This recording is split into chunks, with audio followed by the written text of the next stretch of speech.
jo, eske, ni feminista hitzekin ez naiz identifikatzen. Gehiago identifikatzen naiz, nire burue egokiko ikusten dut, pertsonen berdintasunakin. Pentsatzen dut baita ere feminista direnak, feminista hitzekin lortu nahi dena dela bien arteko berdintasuna, ezta?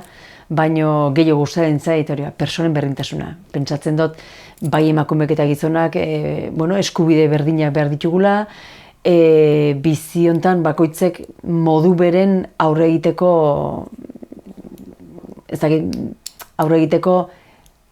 eskubidek eta errestasuna behar ginukela.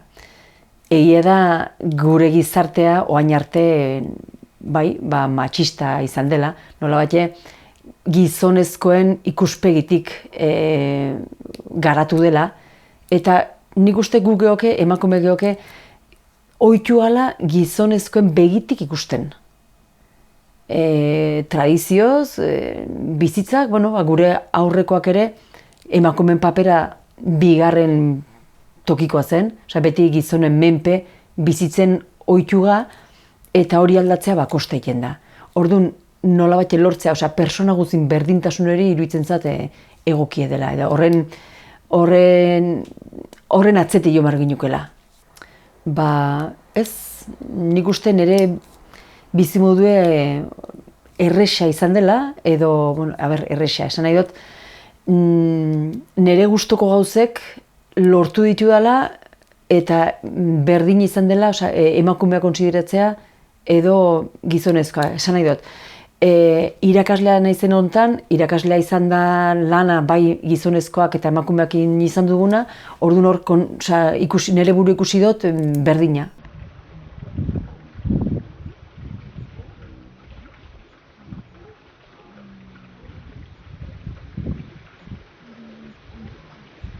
Bai, sartu! Aurrera! Kaixo! Hemen txaiga, kurso hasiera dela eta gure ateraldik eta prestatu nahien, hasiga eta hemen txe jarrepen pixkoat eken diun. Egun guztiko izan litzeke? Gainera da 2 orduko ekintza bat. 2 orduko iraupena izango duke. Dena nik gehiuko nioke ateralditan, ebaluaketa bakoitzeko autobusez kanpo, herrin bertan beste ateraldi batzuk itea. Beti, lehenengo baloketan jarri edauku, bai kurso hasieran, bai igerilekura joatea hemen bertan, eta baita bizikidetza egunekoa, hori oso ongi antolatu edo, eta lehen urteko baita ere, ibilbidea aldatu ginen, oso eutera eta oso ongi atera zen, ekin, bai, eta inguru harten baita ere horzen bai joku inezumekin eta antzekoa oso aproposa izan diteke, bai, hori lehenengo baloketan, bigarrenean, elurre egin duen egun batean, atxatepaten elurre eta batea, plastikoakin eta... Etzun, ez ginen aukeraik izan. Bai, gustora, Hori ateraldi bezala finkatu edo... bestela ikinen egin. Baina ateraldi, herrin bertan eta ebaluaketa bakoitzeko eskolatik kanpo bat inguru ezagutzeko.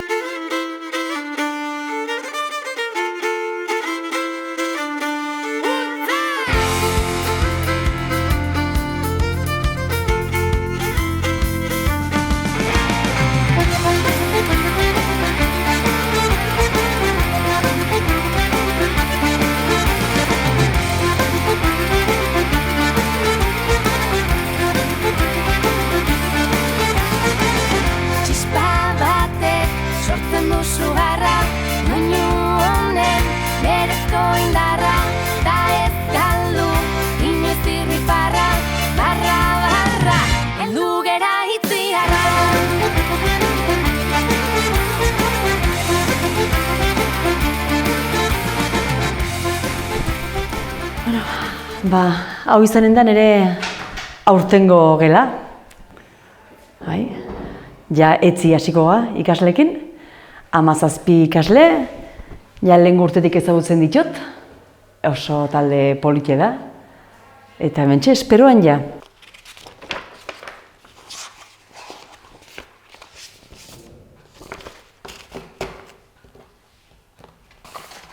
Bai, egia da, maila hauetan lehen hezkuntzan eta aurre hezkuntzan bereziki irakasle gehienak emakumezkoak izaten gala. Gaur egun egida baita ere aurre hezkuntzan nahiko arraro bada ere gizonezkoak gero eta gehiago ikusten diela, baina bai orokorren gehienak emakumezkoak.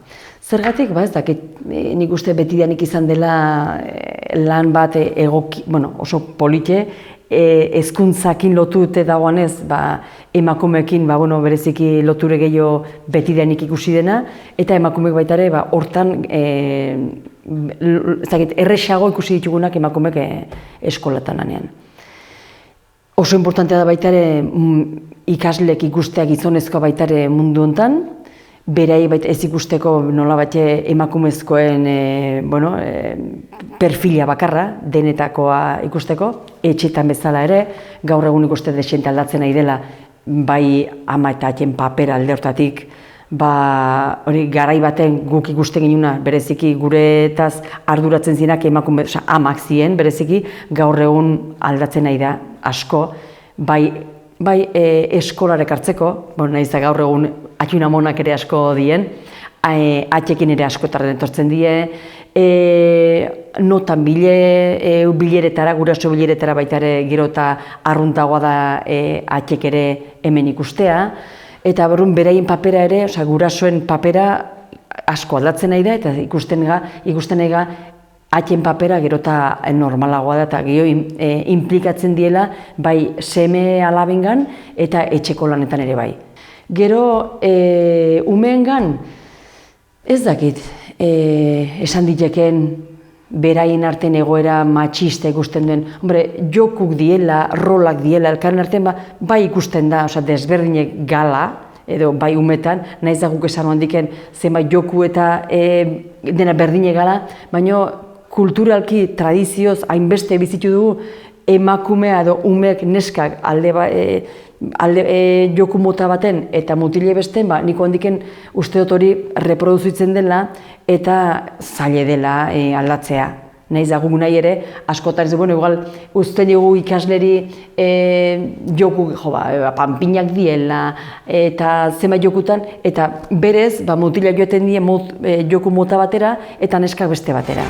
Hasi, horrek zenbak grazi, gero ikasi, eta irabazi, mila esi, eta mila gezi, izan berezi, berezi denak merezi.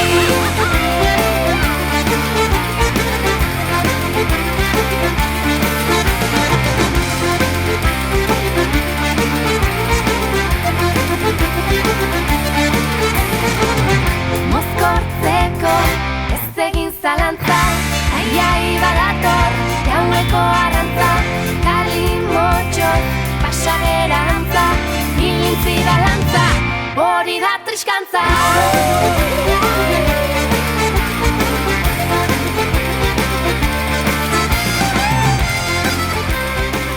Kasu Xanti?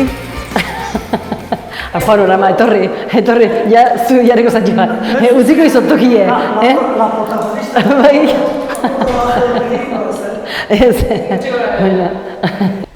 Bueno, hasiko ga? Bazkari prestatzen.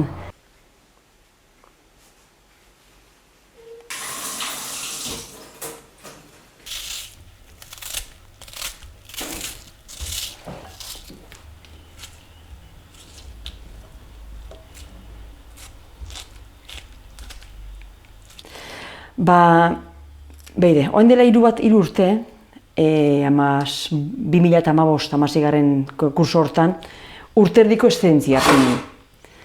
Eta, tarteka, hartu nun tarte hori, lasaio ebiltzeko, zema bidea hileko, eta, nire konture. Betidanik gustatu izan duzat, voluntariotzan lan itea, eta justu koñado bat etorri ziren esanez, Andoni, etorri ziren esanez, udan joan behar zuela berak zaporeakekin bolada batez Greziara. Eta idea ikaragarri gustatu zitzien, eta esan nio, Andoni, ni zurekin noa. Eta orduan hasi ginen harremanetan jartzen zaporeakekin, eta holatxe, udan joan ginen lehendabiziko aldiz. Orduan, zaporeak nola bat edan 2015 urten sortu zen Donostiko Intxaurrondoko gastronomiko elkarte batetik. 7 lagun ziela ikusi zuten errefuxiatuekin Siriako gerra zela eta ze gertatzen ari zen, eta abiatu ziren Greziara beraiek dakitenak niten, bazkarik, sukaldaritza gustuko dute, eta holako proiektu bat martxan jarri zuen. Orduan 7 lagun elkartu ziren eta animatu ziren Greziara joatea, eta beraiek bazkariek emateko asmokin, eta beraien asmoa izan zen lehendabizi ara voluntario modun joaten zen jenderi bazkari ematea. Orduan joan zen 2015 eta 2016ko otsaialdea edo ja hasi zien bazkarik ematen. Lehendabizi voluntario hori, baina ikusita han zegoen jende pile, han zegoen beharra janarik emateko, errefuxiatuei jan emateko, hasi zien jenderi baita ere bazkari prestatzen. Egia da ACNUR beste talde batek, beste ONG batek laguntzen ziola, eta bai ekonomikoki ere dezente laguntzen ziola, eta horreri esker Zaporeak lortu zuen Kios Irlan 2016ko martxoetik 17ko martxo arte janari pile bat, otordu pile bat prestatzea. Europak, Siriarrak eta errefuxiatuk Europarak etorri nahi zuten, eta beraien bizia oso gorra zen, eta da, segitzen du izaten, eta gerrak hango gerrak ez dibukatu, eta etorri ziren Europara etortzen. Eta hasiera hartan, jendea etortzen zen, Grezira sartzen zen, eta berehala, bereiek nahi zuten zen, sartu bai Alemanira, Suizara, Inglaterrara, Frantzira, berehala pasatzera, kontinentera sartzea. Eta 2 edo 3 egun islatan egoten zen, eta berehala pasatzen ziren. Baina, klaro, 16ko martxoan, etorri zen Europako akordioa, non eta esan zuten garbi, ez dago tokirik hemen errefuxiatuentzat, errefuxiatuak hemen eutsi behar ditugu, eta ez diogu utziko aurrera joaten. Orduan hori izan zen benetako zoritxarra, gogortasune, hango jendentzat desesperazioa eta bereien bizitzakin izugarrizko aldea. Eta 2017ko martxoan baita ere, Europako akordioak eta aldatzen joaten die, Europari ez zaio interesatzen gobernuz kanpoko elkartek ikustean dagoena eta zabaltzean dagoena, hori tapatu nahi do, eta erabaki zuen Greziako gobernuk aldatzea bereek jan emateko modue. Orduan, Zaporeak eri atek itxi zizkion, bere bazkari emateko modue, eta erabaki zuen Greziako gobernuk katerin baten bitartez janari ematea. Jende gehiago dago, bai Grezian, Italian eta hor pilatuta Europara sartu nahien eta gukateak isten. Nonbait Europak egiten duena da dirua eman bai Turkiari eta Libiari han eusteko, nola batxe, eta beraien egoera oso gogorra da. Bere pasatzen dire bai Greziara pateratan alduten bezala askok eta asko bizia biden galduz, jendea etortzen da oso egoera txarretan, eta hemen eskaintzen diguna ere oso gorra da. Bereien biziak gelditzen da, baten moztue, ateik gabe, eta oso gorra da. Gero berriz, lortzen do, hori jartzen ga 2018, eta Zaporeakek lortzen do, Lesbosen beste sukalde bat martxan jartzea. Eta hortarako, Greziakin, bereien lana gogorra izan da, lortzea baimena lanen seitzeko. Pentsa, hemendik hainbeste jende lanera joan nahi, laguntzea joan nahi errefuxiaturi, eta gobernu berriz ateak isten. Eta esan beti traba jartzen bai administrazio aldetik, bai paper aldetik, antolaketa aldetik, traba jartzen ara joatea eta nola bate sukaldea montatzeko eta jana emateko. Eta egia da, momentu honetan jaia 2.000 bazkari egunero ematen nahi diela. 2.000 otordu, egun joan eta egun etorri prestatzen ari gala, edo ari diela, errefuxiatu hirian dagoen jenderi pixka bat, dignitate pixko bat bueltatzeko. Hemen dugu Sagrario, pikadorarekin. Kriston kaioia pipulatzek itxen. Picadora. Picadora.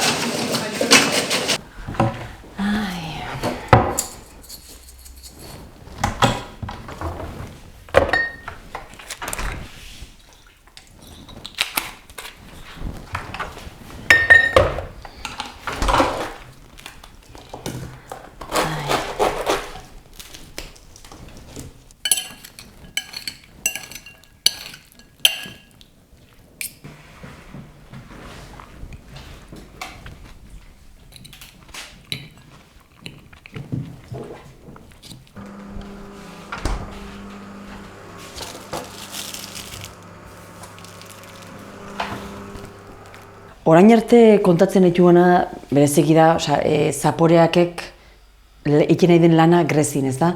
Baina hori aurrea joateko dudik gabe beharrezkoa da hemengo lana. Eta ara joateko bereziki diru lortu behar da, eta bai diru alde batetik eta baita janarik ere, ez da?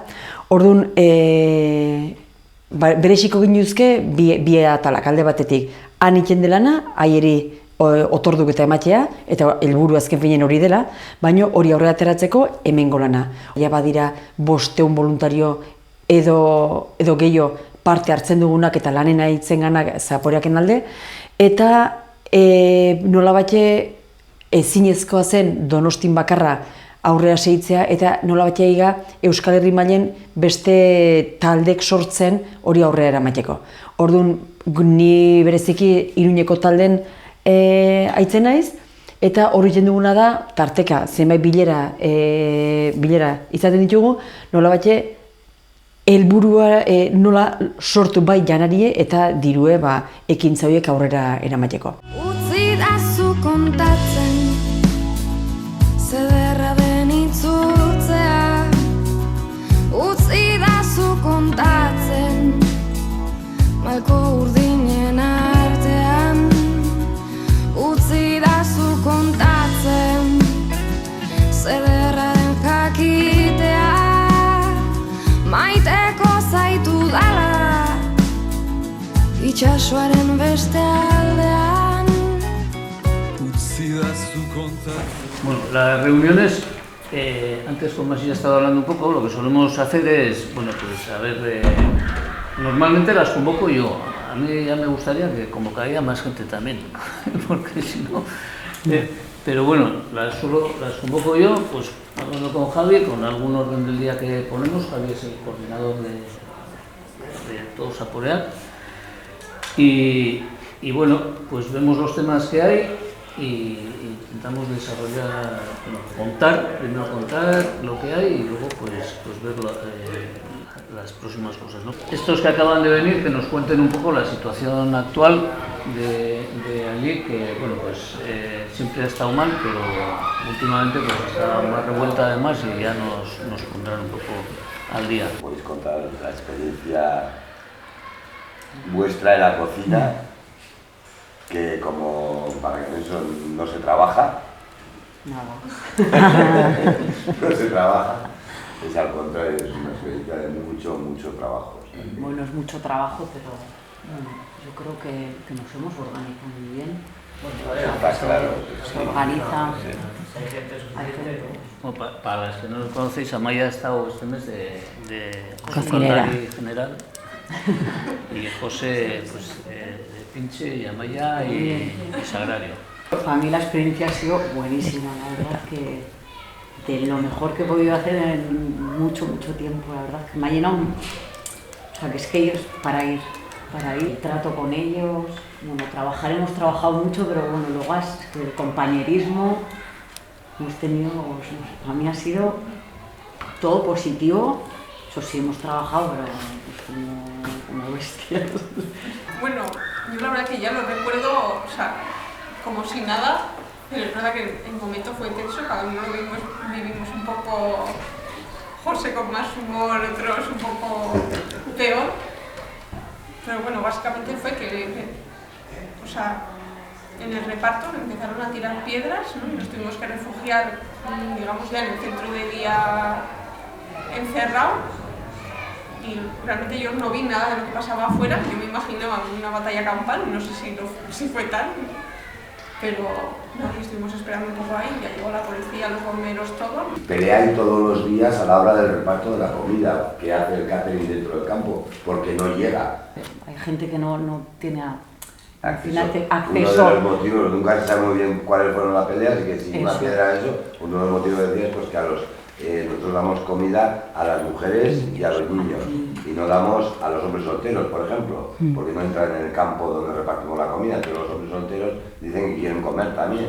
Y hay veces que aún sobra algo y se saca para los hombres que y luego, están solos. Entonces... que yo creo que de todos los que van llegando nuevos, no saben a dónde llegan y qué pasa y por qué ahí hay una furgoneta que da comida y a mí no. O sea, es una experiencia muy fuerte, o sea, estar allí 3 semanas trabajando a tope desde las 10 de la mañana hasta las 10:30 de la noche, pero saber que el trabajo que estás haciendo, que luego llega a esas personas, a esas mujeres, niños, que están horas allí esperando, haciendo cola, para que tú les des una bandeja de comida, que te llega. Utzidazu kontatzen, zederra den itzultzea.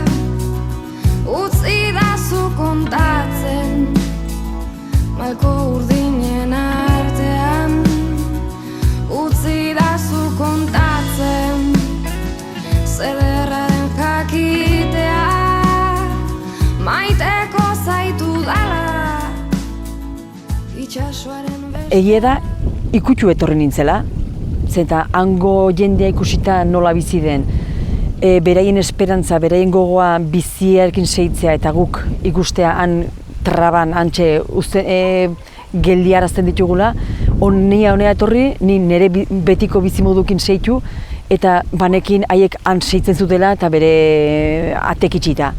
Orduan, ni joan nintzenen uda zen, eta ikusi nun, negua zetorren bezala, hemengo egualdi txarrakin eta ezin nun etxi, eta pentsatu nun baita ere bueltatzean egun. Ura ere pasatzen, eta ja pixko nolatzen buelta ematen hasi nintzen. Denaren garbi neuken berriz joan behar nuela, eta beraien gure laguntza behar dute, guk zor diegu, eta gure gizarte ez du eskubiderik hainbeste persona, hainbeste jende egoera horretan bizitzea, eta garbi neuken joan behar nuela. Aurten berriz, Lesbosen egon naiz, eta baita ere nik ematen dut, badakit ni lanea joaten naizela, baina nik handik ekartzen duena, beraien gandik jasotzen duena, nik ematen duena baino handiagoa da.